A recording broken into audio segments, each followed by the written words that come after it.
राधे राधे दोस्तों। एक बार भगवान विष्णु ने बताया कि तुलसी को रोजाना जल देने से कौन सा फल मिलता है। तो आइए ये कहानी मैं आपको सुनाती हूँ।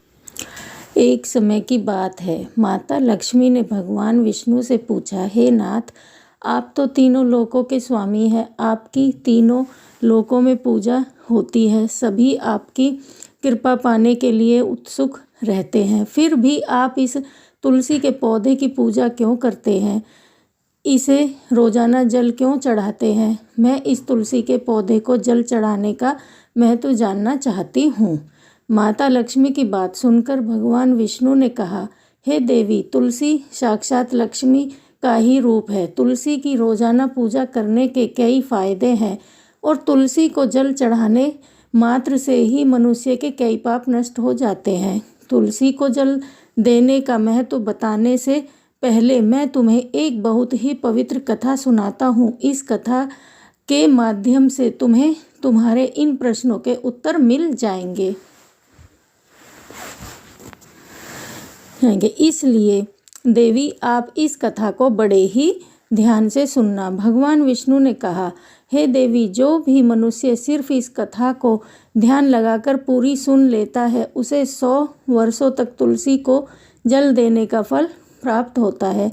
माता लक्ष्मी ने कहा, स्वामी, मैं इस कथा को बड़े ही ध्यान से सुनूंगी, आप मुझे वह पवित्र कथा सुनाना प्रारंभ कीजिए। भगवान विष्णु ने कहा, देवी, बहुत समय पहले की बात है। किसी नगर में एक ब्राह्मण रहता था। उसका जन्म तो ब्राह्मण कुल में हुआ, लेकिन उसके कर्म नीच प्रवृत्ति के थे। वह ब्राह्मण हमेशा ही झूठ बोलता और गलत तरीके से पैसा कमाता था। उसका मन हमेशा ही बुरे कर्मों में ही लगा रहता था। वह सदैव ही जुआ, वेश्यावृत्ति और चोरी में ही लगा रहता था।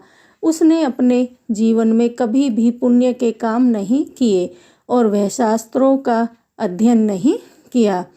ब्राह्मण होते हुए भी वह कभी पूजा पाठ नहीं किया। सदैव ही उसका मन दूसरों के धन पर लगा रहता था और वह दिन में जो भी धन कमाता था उसे रात्रि में जुआ और वेश्यावृत्ति में उड़ा दिया करता था। इस तरह वह ब्राह्मण अपने जीवन को पाप कर्मों में ही गुजार रहा था।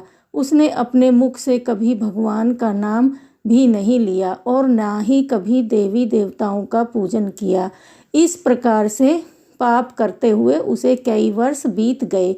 फिर वह ब्राह्मण कुछ खरीदारी करने के लिए एक नगरी में जा पहुंचता है।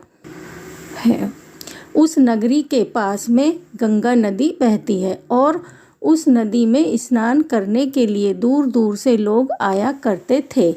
फिर वह ब्राह्मण गंगा जी के किनारे एक आश्रम में ठहरता है। उस आश्रम में अनेक विद्वान ब्राह्मण प्रतिदिन पुराणों का पाठ तथा भगवान की भक्ति में लीन रहते थे। वह ब्राह्मण भी ढोंग करता हुआ वहीं पर उनके साथ रुक गया और उन ब्राह्मणों के साथ रहकर उसे भी भगवान का नाम लेने का अवसर मिल रहा था।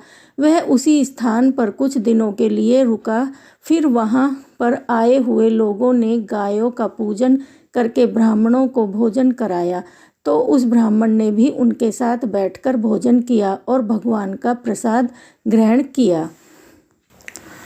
वहीं पर उस आश्रम में एक तुलसी का पौधा था। वह ब्राह्मण जाने अनजाने में उस तुलसी के पौधे में पानी डालता था।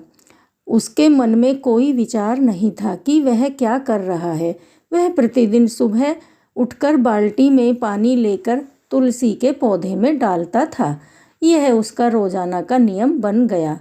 फिर एक दिन की बात है, वह आश्रम में सोया हुआ था। तभी अचानक उसके पास एक काला सर्प आया और उस काले सर्प ने उसे नींद में ही डस लिया और थोड़ी ही देर में उस ब्राह्मण की नींद में ही मृत्यु हो गई। और जब वह सुबह दूसरे ब्राह्मणों ने उसे इस अवस्था में देखा तो उन्होंने उसके मुख में तुलसी पत्र और तुलसी जी का जल डाल दिया।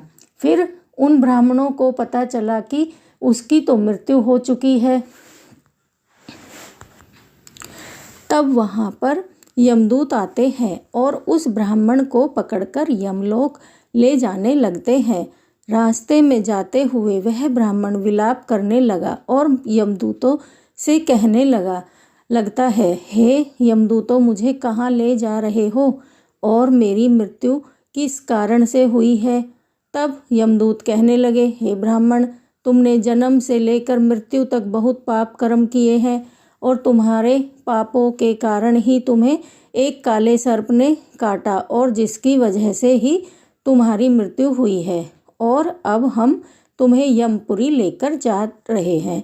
वहाँ पर यमराज तुम्हारे पाप कर्मों का लेखा जोखा देखेंगे और निश्चित ही तुम्हें घोर नरक में डालेंगे। फिर से वो ब्राह्मण फूट फूट कर रोने लगा और उन यमदूतों से माफ़ी मांगने लगा, किंतु यमदूतों को उस पर जरा सी भी दया नहीं आई और वे उसे मारते हुए यमलोक लेकर गए।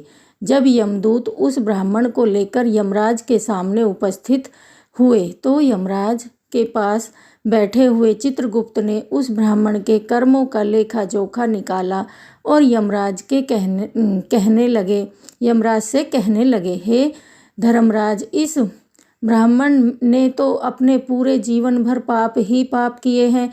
इसने इसके जीवन में कभी पुण्य का काम नहीं किया। यह तो घोर पापी है, इसे तो हमेशा के लिए नरक में डाल दिया जाए। फिर यमराज कहते हैं, हे यमदूतों, जीवन भर पाप करने वाले इस ब्राह्मण को उठाकर ले जाओ और इसे नरक में डाल दो। यमराज का आदेश मिलते ही वे यमदूत उस ब्राह्मण को लेकर नरक की ओर चल दिए और ब्राह्मण को पीटते हुए नरक में ले गए और वहाँ ले जाकर उसे खोलते हुए तेल की कढ़ाई में डाल दिया। परंतु जैसे ही उस ब्राह्मण को खोलते हुए तेल की कढ़ाई में डाला तो वह तेल एकदम से ठंडा और शीतल हो गया।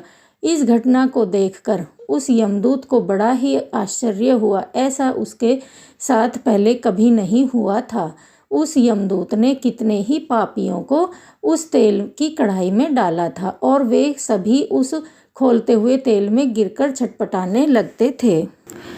लेकिन जैसे ही वह ब्राह्मण गर्म तेल की कढ़ाई में गिर गया तो वह तेल अचानक से शांत और शीतल हो गया। इस आश्चर्यजनक घटना को देखकर वह यमदूत जल्दी से दौड़ता हुआ राजा के पास पहुंचा। यमदूत को देखकर यमराज ने कहा,